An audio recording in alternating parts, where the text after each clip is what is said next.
क्या वन? पता निलंबन के कणों को आंख से देख सकते हैं? नहीं देख सकते। नाले का पानी निलंबन ना बोलन दे। अब बताओ विषमांगी विलियन टिंडर बहुत दर्शाता कि समांगी विषमांगी दूध दिखता समांगी है होता विषमांगी। सही है ना? बहुत बढ़िया बात। परमाणु की त्रिज्या नैनोमीटर में मापी जाती है। किसमें मापी जाती है? देखो चला ये क्वेश्चन जो है ये नाभिक है। क्या ये नाभिक की त्रिज्या जो होती है नाभिक की त्रिज्या होती है 10 टू दी पावर -15 मीटर या इसी को हम लोग एक फेमटो कहते हैं। क्या कहते हैं? ये जो परमाणु की जो त्रिज्या है परमाणु की त्रिज्या ये होता है 10 टू दी पावर -10 मीटर। इसी को हम लोग एक एंगस्ट्रॉम कहते हैं। ये कहता है दोनों त्रिज्याओं का जो अंतर होता है -15 -10 तो दोनों त्रिज्या का जो अंतर होता है वो होता है 10 टू दी पावर 5। कितना होता है? -5 ना कितना? जैसे चला बताओ -20 -30 में कितना का अंतर है? 10 का कि -10 का? 10 का। कितना का अंतर है? 10 का। 20 और 30 में कितना का अंतर है? कितना का अंतर है? इसका मतलब अंतर कभी माइनस नहीं होता। तो ये दोनों में जो अंतर होगा वो कितना का होगा? 5 का ना 10 टू दी पावर 5 का। जल्दी से लिख।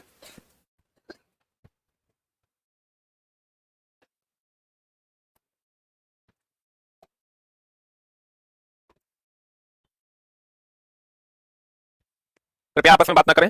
पकड़े जाने पर आप दंड के पात्र होंगे। हो गया? दोनों की त्रिज्याओं में अंतर 10 टू दी पावर 5 का। अरे लिखे हाइड्रोजन परमाणु की त्रिज्या 10 to the power -10 metre. 10 to the power -10 metre बोलते हैं एक एंगस्ट्रॉम। एक क्या? एंगस्ट्रॉम।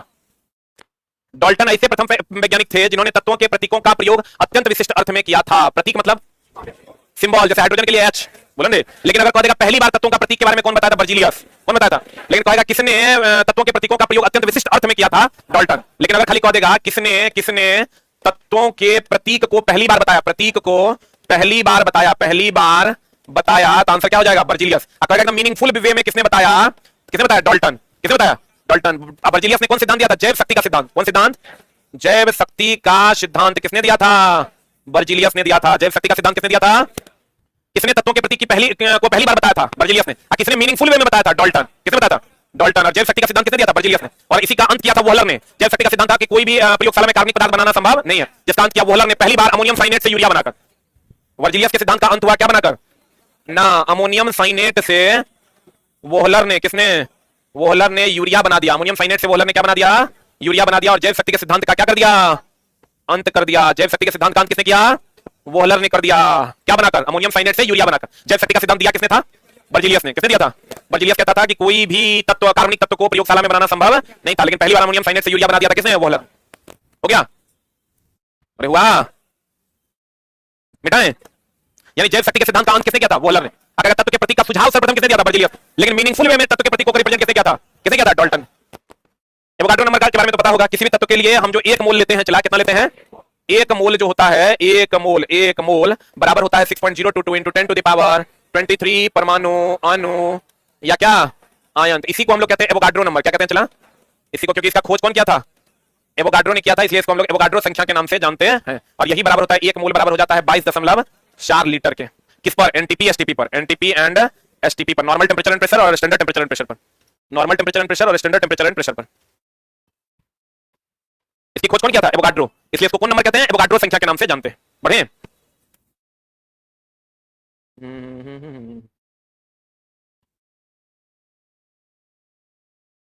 बढ़े हो? अब देखो कहता है एवोगाड्रो संख्या Na को निरूपित किया जाता है। Na बराबर होता है 6.023 परमाणु अणु या आयन, और ये होता है 22.4 लीटर। सर्वप्रथम अणु तथा मोल शब्द का प्रतिपादन किसने किया था? हम कल आपको लिखाए थे ना, अणु शब्द का प्रतिपादन ओस्टवाल्ड ने किया था। आप परमाणु शब्द को डेमोक्रिट्स ने दिया था। बोलेंगे। लेकिन आप जानिए कि सर्वप्रथम अणु तथा मोल शब्द दोनों, अणु और कौन? मोल, दोनों शब्द का प्रतिपादन किसने किया था? William Ostwald. किसने किया था? आप परमाणु शब्द का सर्वप्रथम परिचय किसने किया था? किसने किया था रे? डेमोक्रिट्स ने किया था। किसने किया था? अणु शब्द और मूल शब्द का पहली बार खोज कौन किया था? ओस्टवाल्ड। परमाणु शब्द का खोज कौन किया था? डेमोक्रिट्स। बढ़िया। परमाणु अविभाज्य न होने का प्रमाण स्थिर विद्युत तथा विद्युत चालन की स्थिति से मिलता है। ध्यान रखिएगा, परमाणु अविभाज्य है ये पहली बार किसने कहा था? डाल्टन ने। परमाणु अविभाज्य है ये किसने कहा था? डाल्टन ने। परमाणु विभाज्य है ये किसने कहा?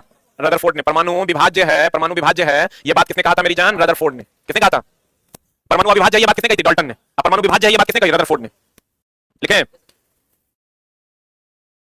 परमाणु अविभाज्य न होने का प्रमाण स्थिर विद्युत तथा विद्युत चालन की स्थिति से मिलता है। इससे पता चलता है कि परमाणु विभाज्य नहीं है, अविभाज्य नहीं है, यह विभाज्य है।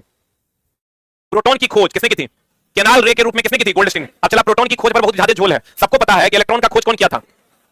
जे थॉमसन ने किया। बोलो हाँ। लेकिन प्रोटॉन की खोज में सब लोग कहते हैं कि गोल्डस्टीन या रदरफोर्ड, यही कहते हैं। न्यूट्रॉन के लिए तो सबको पता है जेम्स चैडविक ना। James Chadwick. अब क्वेश्चन कह रहा है कि प्रोटॉन की खोज केनाल रे के रूप में गोल्डस्टीन ने 1886 में किया, परंतु बाद में इसकी व्याख्या प्रोटॉन के रूप में किसने कर दिया?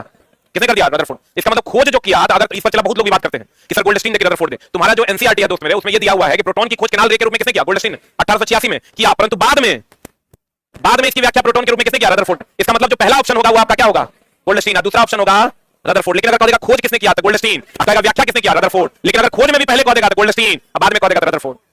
बोलेंगे ये एनसीईआरटी की लाइन से इस बात की पुष्टि होती है। अच्छा चलिए, अधिकतर किताबों में कहीं गोल्डस्टीन कहीं रदरफोर्ड मिलता है, इसलिए हम इसको अपनी किताब में क्लियरली लिखने जा रहे हैं कि प्रोटॉन की खोज केनाल रे के रूप में गोल्डस्टीन ने 1886 में किया, लेकिन बाद में इसकी व्याख्या रदरफोर्ड ने किया अल्फा प्रकीर्णन प्रभाव के द्वारा। किसके प्रभाव के द्वारा? अल्फा प्रकीर्णन प्रभाव के द्वारा। अब अगर तुमको प्रोटॉन, इसमें इलेक्ट्रॉन में तो कोई दिक्कत नहीं है, जे थॉमसन, न्यूट्रॉन में जेम्स चैडविक है, प्रोटॉन में झोल होता है गोल्डस्टीन की, रदरफोर्ड। क्या मारिएगा? गोल्डस्टीन। गोल्डस्टीन नहीं रहेगा क्या मारिएगा? रदरफोर्ड। सही है ना?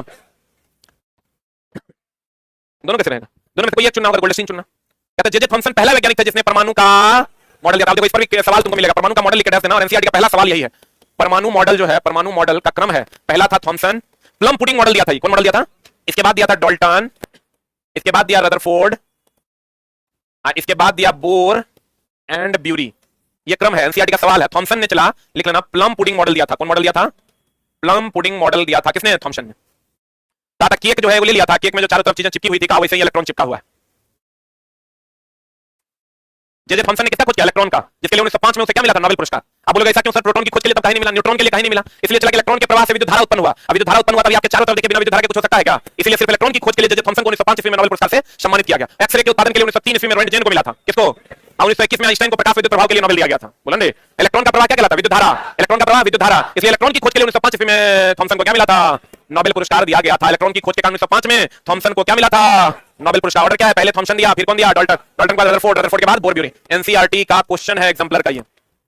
किसको मिला था? गोल्डस्टीन को कि थॉमसन को कि चैडविक को? थॉमसन को। किसको? किसकी खोज के लिए? इलेक्ट्रॉन की खोज के लिए। क्योंकि इलेक्ट्रॉन के प्रवाह को क्या कहते हैं? विद्युत धारा। अब विद्युत धारा से सारी चीजें चल रही है, इसलिए इलेक्ट्रॉन की खोज के लिए जे थॉमसन को 1905 ईस्वी में नोबेल पुरस्कार से सम्मानित किया गया। परमाणु उदासीन है, इसके बारे में भी किसने बताया था? थॉमसन ने। अब देखो चला, ये हमेशा ध्यान रखना, परमाणु जो है, ये न्यूट्रॉन और प्रोटॉन है, तो ये नाभिक का परमाणु, ये नाभिक का, ये जो पूरा का पूरा है, ये क्या है? परमाणु। तो देखो परमाणु में जितना चार्ज इलेक्ट्रॉन पर होता है उतने प्रोटॉन पर होता है, प्लस माइनस, तो परमाणु हो जाएगा उदासीन। क्या हो जाएगा? लेकिन नाभिक में न्यूट्रॉन पर कोई चार्ज नहीं होता, प्रोटॉन पर चार्ज होता है। बोलेंगे प्रोटॉन पर प्लस चार्ज होता है, तो ये उदासीन नहीं होगा, ये क्या हो जाएगा? धनावेशित। क्वेश्चन पूछता है नाभिक क्या है, तो नाभिक विद्युतता क्या है? उदासीन है, सॉरी धनावेशित है। अब पूरा परमाणु क्या है? उदासीन। क्योंकि पूरा परमाणु बोले तो कक्षा और नाभिक दोनों आ जाएगा, तो प्रोटॉन पर प्लस चार्ज, इलेक्ट्रॉन पर माइनस चार्ज, प्लस माइनस कितना हो जाएगा? जीरो। परमाणु क्या है? उदासीन। नाभिक क्या है? धनावेशित। नाभिक क्या है? धनावेशित। परमाणु उदासीन क्यों है, समझ गए?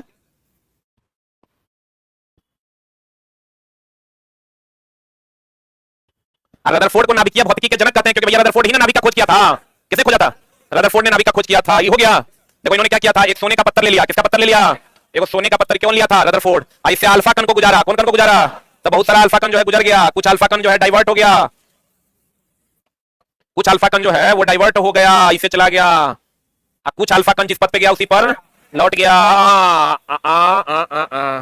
देखो तो उन्होंने कहा था ये पत्थर किसका लिया? सोने का पत्थर लिया। तो उन्होंने कहा कि देखो अल्फा पर पॉजिटिव चार्ज होता है, अल्फा पर पॉजिटिव चार्ज होता है, इस पर भी प्लस है तब ना लौट गया है। विजातीय की सजातीय, इस पर भी प्लस, इस पर यहाँ भी प्लस, सजातीय हो गया रे। सजातीय में विकर्षण होता है। तो तब इन्होंने खोज किया कि यहाँ पर क्या है? नाभिक है। यहाँ पर क्या है? नाभिक, जो धनावेशित है। तो नाभिकीय विज्ञान का तुमको पूछेगा नाभिक की खोज कौन किया? रदरफोर्ड। तुमको पूछेगा नाभिकीय विज्ञान की खोज कौन किया? रदरफोर्ड। कौन किया? तो कहिए नाभिकीय भौतिकी का जनक कौन था? रदरफोर्ड, क्योंकि इन्होंने नाभिक को खोजा था। कहिएगा कौन विधि के द्वारा? अल्फा प्रकीर्णन विधि। कौन विधि? किसका पत्थर लिया? सोने का पत्थर लिया। किसका पत्थर लिया मेरी जान? सोने का पत्थर लिया था। और किसका खोज कर डाला था? नाभिक। कभी कभी नाभिक नहीं देखे न्यूक्लियन देता है, तो क्या बात है? न्यूक्लियन या नाभिक की बात करें मतलब न्यूट्रॉन प्लस प्रोटॉन।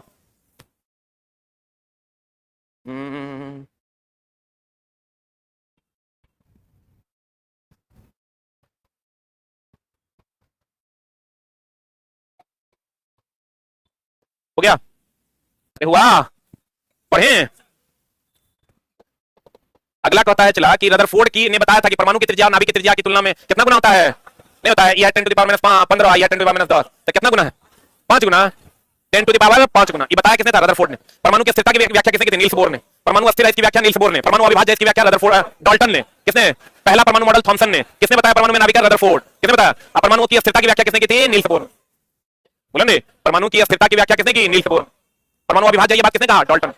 संयोजकता परमाणु की संयोजन शक्ति कहलाती है। संयोजकता जानते हो? एक होता है संयोजकता, एक होता है संयोजी इलेक्ट्रॉन। पता है? संयोजकता, और तुमको कहेगा, क्वेश्चन देगा कि किसी तत्व से लिखना संयोग करने की क्षमता किसी तत्व से संयोग करने की क्षमता स्पष्ट होती है, स्पष्ट होती है, किसी तत्व से संयोग करने की क्षमता स्पष्ट होती है। एक दे देगा तुमको संयोजी इलेक्ट्रॉन, कौन इलेक्ट्रॉन, और दूसरा दे देगा संयोजकता, क्या दे देगा, संयोजकता। बताइए आंसर क्या हो जाएगा।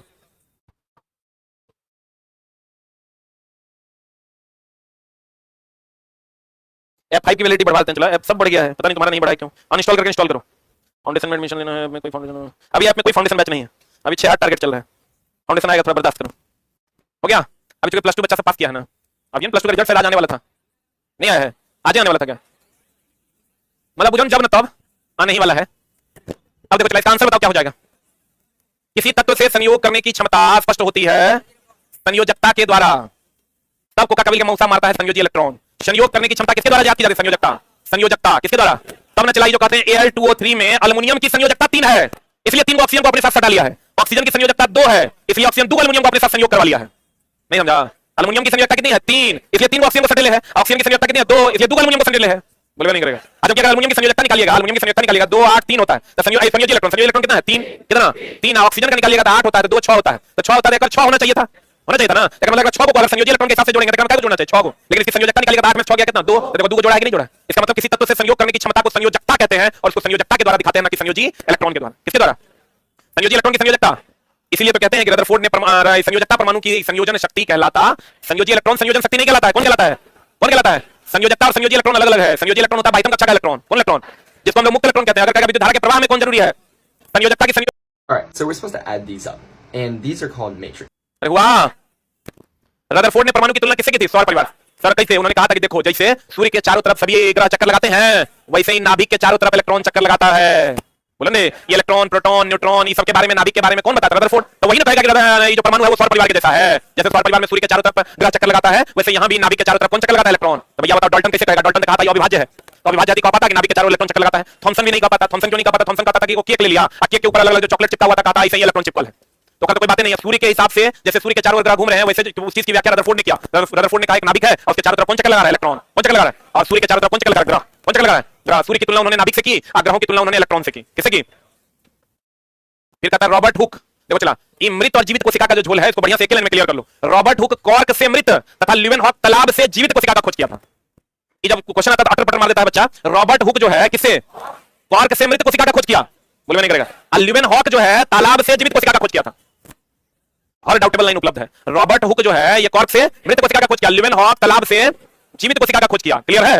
अब कहते हैं रक्त का पंप कौन है, हृदय। ये तो सबको पता है, रक्त को कौन पंप करता है, हृदय। कौन करता है। अच्छा एक बात बताओ, एलपीजी गैस जो हम लोग भरते हैं ये होता है दाब भरण प्रणाली से, ये हम अपनी किताब में भी पढ़ाते हैं। और जो जो जो दाब भरण प्रणाली से, पेट्रोल जो हम लोग भरते हैं या पेट्रोलियम का उत्पाद जो भरते हैं, ये भरते हैं हम लोग पंप भरण प्रणाली से। कौन भरण प्रणाली से, एक मिनट होल्ड ऑन। हम लोग कहते हैं एलपीजी पंप कभी सुना है, बोलेंगे एलपीजी पंप कभी सुना है। तो एलपीजी जो है दाब भरण प्रणाली से तुम लोग जाता चला वहां क्या बोलते हैं उसको, गैस वाले की दुकान के पास क्या करता है, बड़का सिलेंडर को उल्टा देता है और उल्टा के high pressure to low pressure में चला जाता है। हाई प्रेशर नीचे लो प्रेशर। तो भैया एलपीजी जो है high pressure to low pressure दाब भरण प्रणाली से, और पेट्रोलियम जो है पंप पर जाते हैं, उसमें मोटर लगा के खींच के तब भरा जाता है। तो पेट्रोल पंप होता है जबकि एलपीजी पंप नहीं होता। लिख लो जल्दी से। हाँ जी, क्वार्क नहीं जानते हो रे, सबसे बढ़िया एकॉस्टिक है वो, ध्वनि अवशोषक पदार्थ है। हो गया। रक्त का पंप कौन है, हृदय करता। कौन हमें कभी आराम नहीं करता है, हृदय। इधर सरल क्वेश्चन है, सब जानता होगा। हृदय आराम करेगा, तू आराम कर लेगा। प्लाज्मा झिल्ली केंद्रक कोशिका द्रव्य सभी कोशिका का प्रमुख अवयव। कोशिका झिल्ली को वर्णात्मक पारगम्य झिल्ली भी कहते हैं। कोशिका झिल्ली का दूसरा नाम क्या है, वर्णात्मक पारगम्य झिल्ली कहते हैं। जल के अणुओं की गति जब वर्णात्मक पारगम्य झिल्ली द्वारा हो तो उसे क्या कहते हैं, परासरण। क्या कहते हैं, चला परासरण मतलब सटके हुए का, सटके का फूलना, जैसे किशमिश, जैसे क्या चला छोहाड़ा। अब इसमें भी चला अल्प परासरण, सम परासरण, अति परासरण। परासरण कितने प्रकार का, 3 प्रकार। आगे होता चला उत्क्रम परासरण जिससे पानी को शुद्ध किया जाता है, रिवर्स ऑस्मोसिस। उत्क्रम परासरण जिससे पानी शुद्ध करते हैं, पानी क्या करते हैं, शुद्ध करते हैं, जिसको हम लोग रिवर्स ऑस्मोसिस के नाम से जानते हैं।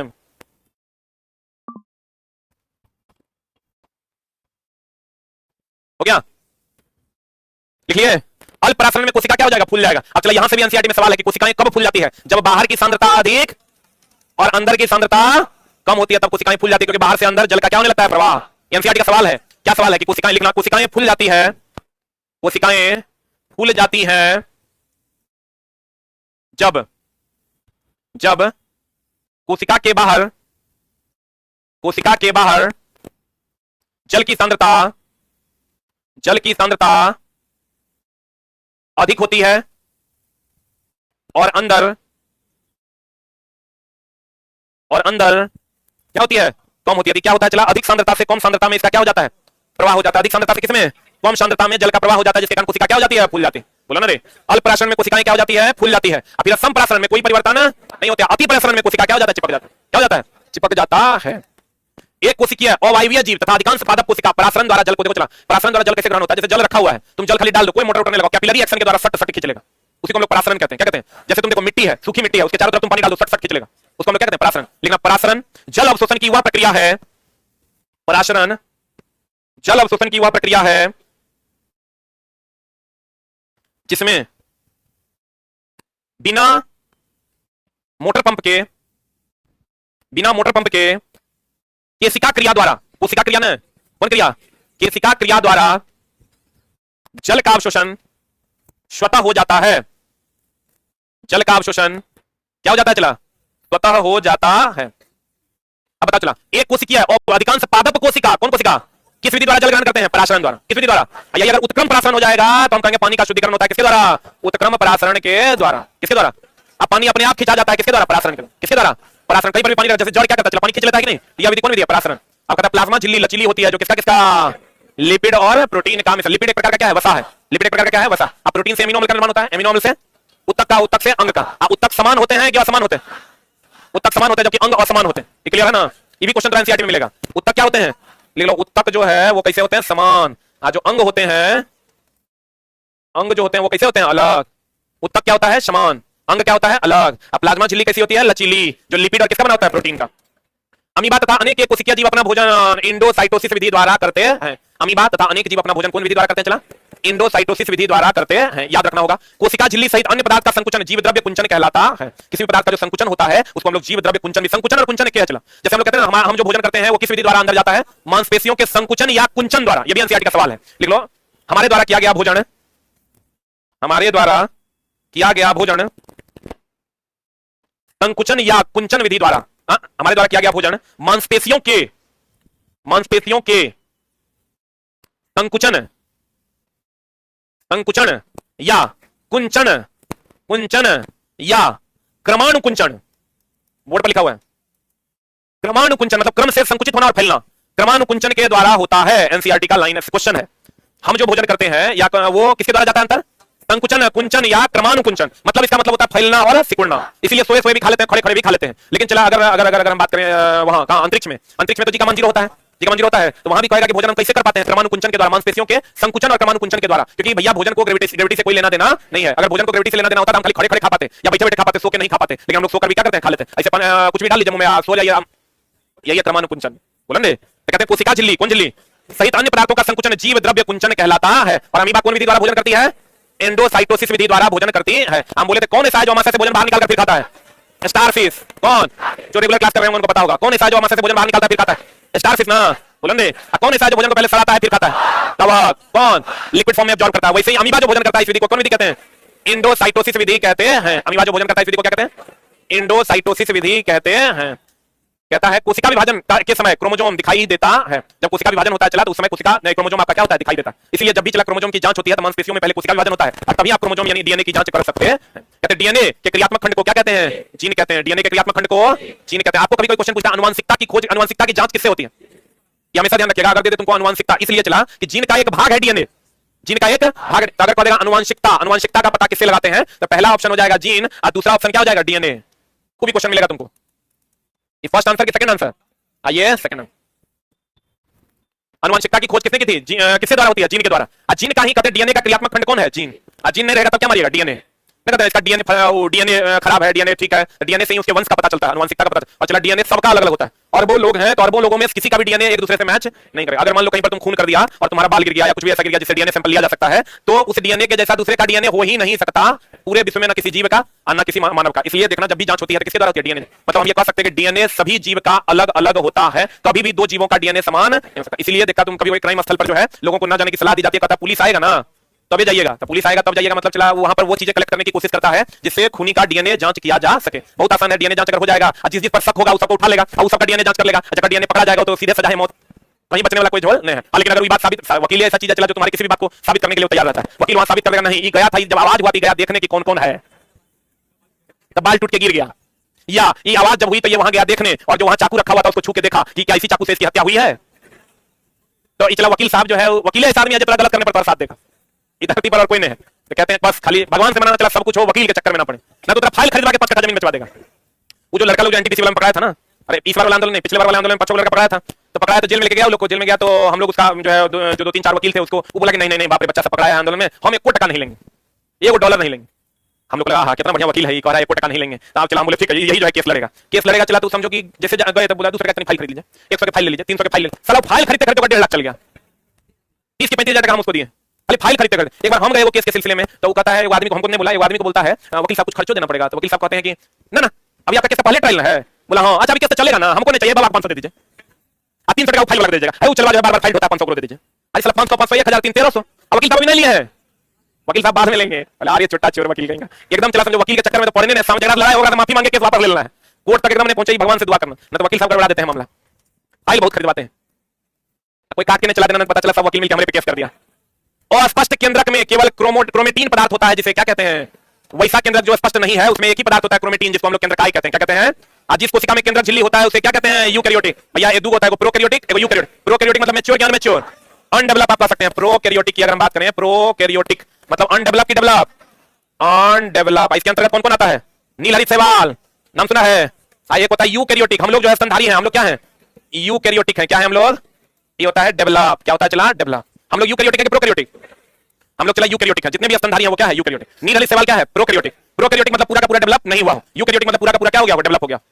जिस कोशिका में केंद्रक झिल्ली होती है उसे यूकैरियोटिक है, जिसमें केंद्रक नहीं होगा उसे प्रोकैरियोटिक। क्या कहते हैं उसको? प्रोकैरियोटिक, क्योंकि वो अनडेवलप होता है, उसमें केंद्रक नहीं होता।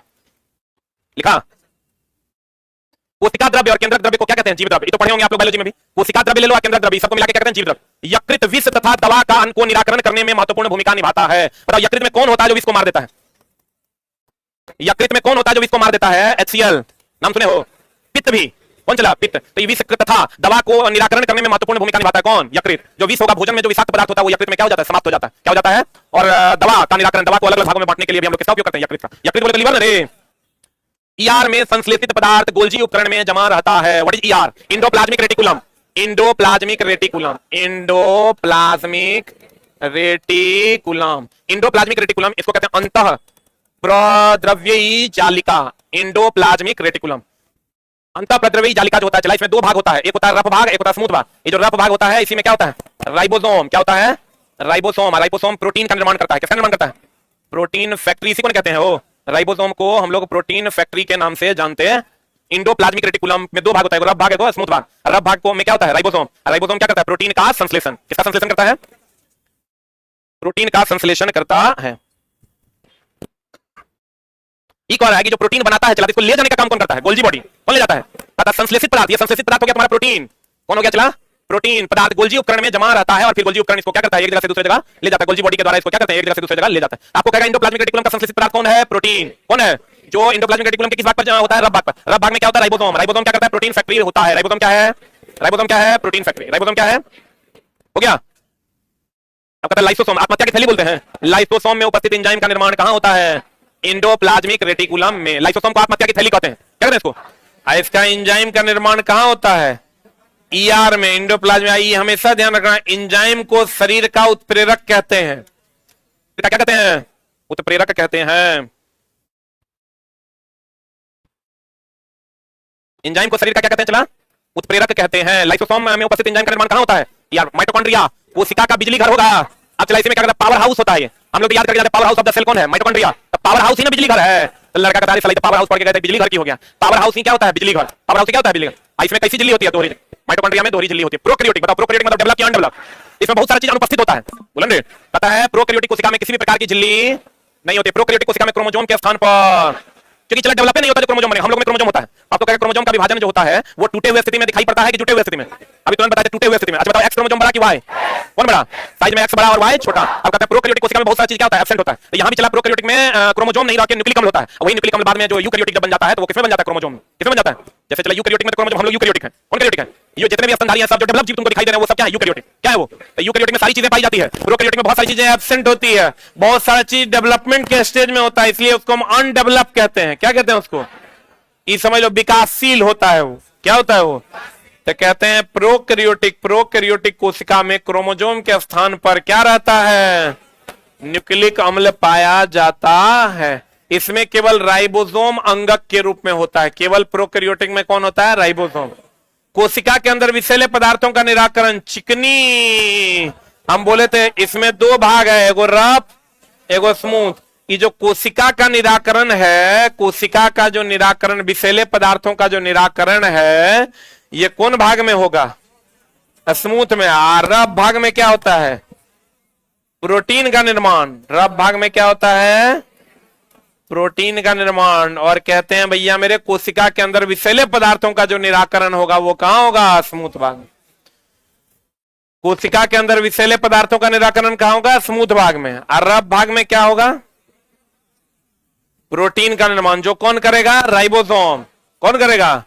राइबोसोम। लाइसोसोम को क्या कहते हैं? आत्महत्या की थैली। लाइसोसोम को क्या कहते हैं? आत्महत्या की थैली।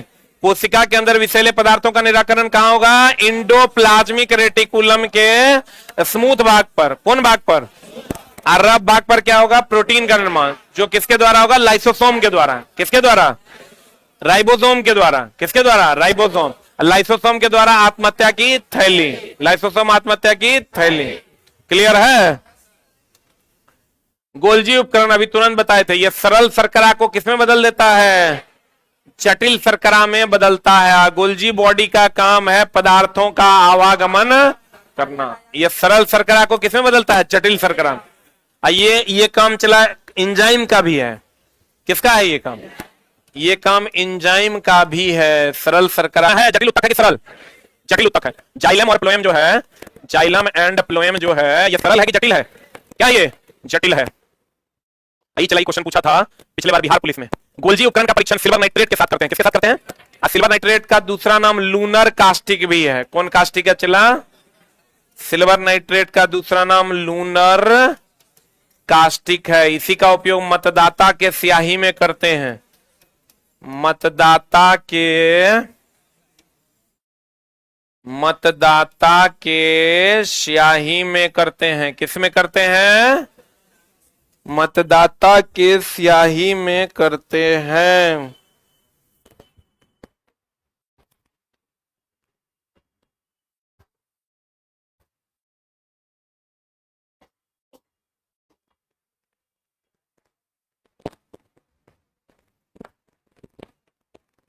अरे भाई F7 की वैलिडिटी बढ़ गई है, तुम अपडेट तो करो। ऐप जिनका भी चला कोर्स है वैलिडिटी बढ़ गई है ऑलरेडी। आप ऐप अपडेट नहीं करते हैं, मैसेज करते हैं, नहीं बढ़ा है। चुट्टा सब का बढ़ गया। कितने लोगों का बढ़ गया वैलिडिटी? देखो ये लोग का बढ़ा है तो रस दुश्मनी है रे। ऐसा खोज के बढ़ाए हैं हम। ऐप को अपडेट करो ना, बढ़ जाएगा। चुप चुट्टा, ये लोग का बढ़ गया, तुम्हारा कहीं नहीं बढ़ा। अच्छा मैं एक बार फिर चेक करवा लेते हैं। हम सब का चला, जो लोग एक बार कोर्स ले लिए उनको दोबारा कोर्स लेने की कोई आवश्यकता नहीं है। एक और फंक्शनैलिटी हम ऐड कर रहे हैं बहुत जल्द, जो 1 महीना के अंदर सभी कोर्सेस में उपलब्ध होगा तुम लोगों के लिए। कि चूंकि हमारे यहाँ क्लासेस लाइव चलती हैं तो हम एक रिकॉर्डेड फॉर्म में बिना एकदम फास्ट कोर्स एक बनाकर डाल रहे हैं। सभी जितने भी कोर्सेस हमने पढ़ा रखे हैं उस सब में एक रिकॉर्डेड फॉर्मेट में एक वीओडी कोर्स होगा जो डायरेक्ट रिकॉर्ड फ्रॉम स्टूडियो होगा। अब वो उपलब्ध रहेगा। जो चैप्टर जिसको पढ़ना होगा वो चैप्टर बच्चा पढ़ लेगा। उसमें और भी चीज ऐड कर रहे हैं, चैप्टर वाइज क्वेश्चन भी डिस्कस रहेगा। जिसको जो क्वेश्चन में दिक्कत होगा अपना उस क्वेश्चन में जाएगा, उस नंबर का क्वेश्चन खोलेगा और अपना पढ़ लेगा। ठीक है, वो एक अलग, ये तो क्लास जो तुम्हारा है बैच ऑलरेडी वो रहबे करेगा।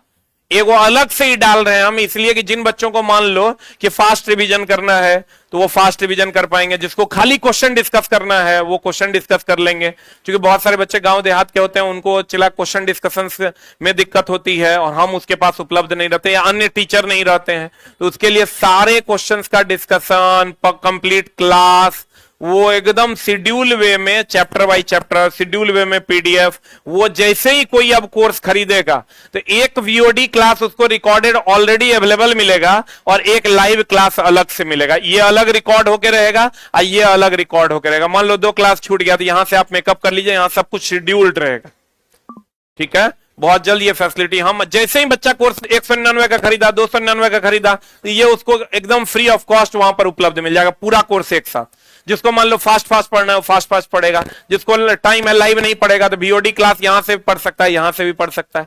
उस टाइप की फैसिलिटी दे रहे हैं। चैप्टर वाइज क्वेश्चन डिस्कशन वगैरह वो सारा चीज ऐप पर ऐड होके आएगा। गोल्जी उपकरण का परीक्षण किसके द्वारा होता है? Silver nitrate. और सिल्वर नाइट्रेट को हम लोग क्या कहते हैं? Lunar casting. मतदाता के स्याही में भी हम लोग किसका उपयोग करते हैं? Silver nitrate. किसका उपयोग करते हैं? सिल्वर नाइट्रेट का उपयोग करते हैं। पोटेशियम नाइट्रेट का उपयोग बारूद में करते हैं। पोटेशियम नाइट्रेट का उपयोग बारूद में करते हैं। रक्त ऑक्सीजन, भोजन, हार्मोन और अपशिष्ट पदार्थों का वहन करता है। रक्त जो है हम लोग क्या कहते हैं? रक्त किसका वहन करता है? ऑक्सीजन। लेकिन अब समझिए, रक्त ऑक्सीजन, भोजन, हार्मोन और अपशिष्ट पदार्थों का क्या करता है? वहन करता है। इन सब चीजों का यह वहन करता है। रक्त प्लोएम तथा पेशी उत्तक का क्या है? उदाहरण। और रक्त संयोजी उत्तक का भी उदाहरण है, या यूं कहें तरल संयोजी उत्तक का भी उदाहरण है। किसका उदाहरण है? चला, तरल संयोजी उत्तक का भी रक्त क्या है? उदाहरण। रक्त को पेशीय उत्तक भी कहते हैं, रक्त को प्लोएम उत्तक भी कहते हैं, क्योंकि प्लोएम का भी काम है एक जगह से दूसरे जगह चीजों को ले जाना। प्लोएम का काम क्या है? चला, खनिज लवण का संचरण।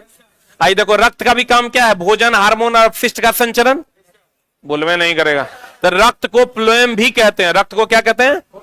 प्लोएम भी कहते हैं। और रक्त को पेशीय उत्तक भी कहते हैं। और रक्त तरल संयोजी उत्तक है। और खाली संयोजी उत्तक की बात करेगा तो हड्डी। कौन चला? खाली संयोजी उत्तक की बात करेगा तो हड्डी। कहते हैं विभाज्योत्तक उत्तक में रसधानी। रसधानी बोले तो वैक्यूल्स, नाम सुना है? वैक्यूल्स का काम है जल अवशोषण करना। क्या अवशोषण करना? वैक्यूल्स, इसका काम है जल अवशोषण। क्या काम है इसका? जल अवशोषण। तो कहते हैं विभाज्योत्तक उत्तक में रसधानी नहीं होता। विभाज्योत्तक उत्तक के कारण ही क्या होता है? चला, मोटापा। मोटापा या यूं कहें वृद्धि जो होता है विभाज्योत्तक उत्तक के कारण ही होता है। सेल विभाजन होता है, सेल डिवीजन होता है, जिसके कारण वृद्धि होता है।